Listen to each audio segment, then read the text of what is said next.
Seriál amatérskych motokárových pretekov Open Cup sa v sobotu 26. júna vrátil do Trebatíc, kde sa účastníci tejto série stretli tento rok už druhý raz.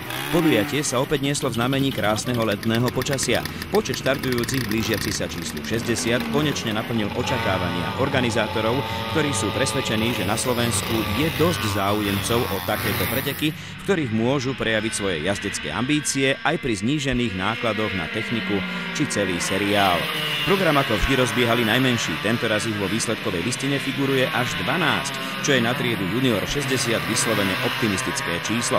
Tiež by mladých pretekárov ani ich rodičov od tejto aktivity tak skoro nič neodradilo.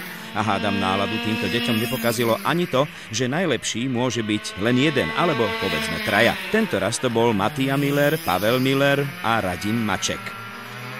O poznanie silnejšiu techniku majú k dispozícii mladí v triede junior 100. Ostré motokári osedlalo v samostatnej triede 8 pretekárov. Okrem vzájomných súbojov nachystal v druhej jazde na trati nástrahu v podobe odstavenej káry Tomáš Nádvorník. V prvej jazde skončil na peknom 4. mieste, v tej druhej však stoj čo stoj presviečal traťových komisárov, aby ho opätovne uviedli do pohybu. Našťastie nedošlo ku kolízii a tak si mohol po 3 razy vychutnať víťazstvo Martin Bosák. Jednotka mu právom patrí. 2 jednotky načísleno na pretekoch 3 druhé miesta. To je spolu druhé miesto pre Mariána Švedu.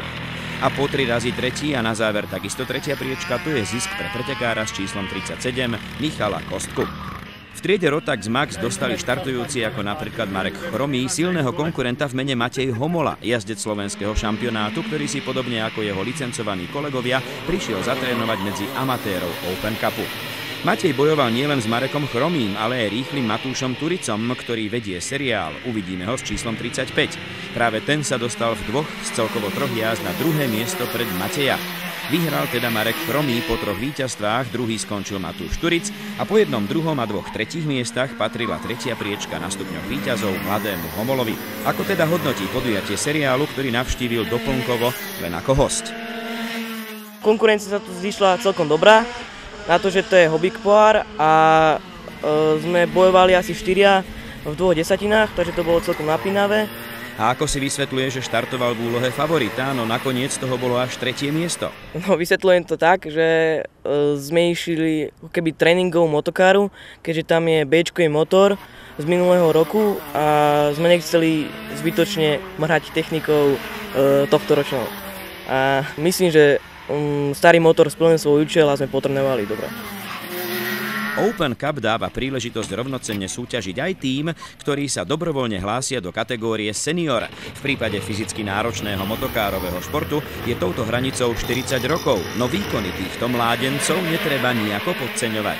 Navyše štartovať v balíku 14 pretekárov, to je už zážitok hoden aj veľkého národného šampionátu, teda keby poriadne fungoval. Aj tu sa už ukazuje vážny favorit. S číslom 13 nedal celý deň nikomu šancu Martin Chrenka. Za ním sa však poradie viackrát menilo. Po sčítaní výsledkov je to jasné. Martin Chrenka, Ondřej Januška, Miroslav Augustín. Tož bylo to dobré, perfektní, počasí taky paráde. Já ti dám, že paráde.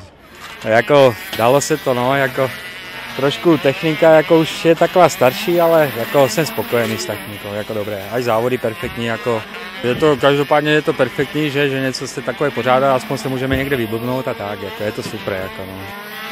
Vrcholom motokárových pretekov a teda aj Open Cupu je súboj kráľovskej techniky ICC Junior. V tomto prípade v spoločnej jazde s triedou ICC Open s trochu voľnejšími predpismi, povoľujúcimi napríklad vhodnejšie, mäkšie pneumatiky. Nečudo, že prvé 2 priečky uzurpovali práve jazdci tejto kategórie Open, kde sa nádherne naťahoval Tomáš Mišík s Branislavou Lapinovou. Hneď za nimi jazdí favorit triedy ICC Junior Vlado Lukačovič. Kde sa ide na doraz, nechýbajú ani kontakty. Attila Knézel sa zrazil s Patrikom Lovíškom. Na tomto mieste si dočasne vylepšila pozíciu Branislava Lapinová, no netrvalo dlho a Tomáš Mišík jej dal jasne najavo, že mieni v Trebaticiach všetky 3 jazdy vyhrať. A to sa mu aj podarilo. A čo smoliari? Víťaz predchádzajúcich pretekov v Skalici Marian Bača zadrel ešte v kvalifikácii motor. A takto skončil víťaz prvých tohtoročných Trebatíc Peter Homola. Takže tentoraz poradie Vlado Lukačovič, Jan Jukl a Michal Matejovič. Toto podujatie by som hodnotil ako jedno z tých náročnejších. Bola tu dosť dobrá konkurencia. ale našťastie technika nám fungovala, motor letel, tak mali sme trochu šťastia určite a podarilo sa to vyhrať. Michalovi Matejovičovi, štandardne jazdiacemu v strede štartového poľa, sa podaril výsledok roka. Skončil po 3 razy tretí. Už som dlho na tejto trati nešiel, tak som musel sa trošku naučiť, zase si zvykať, ale potom už ku koncu už išlo super. A ako vníma v polovici sezóny amatérsky Open Cup?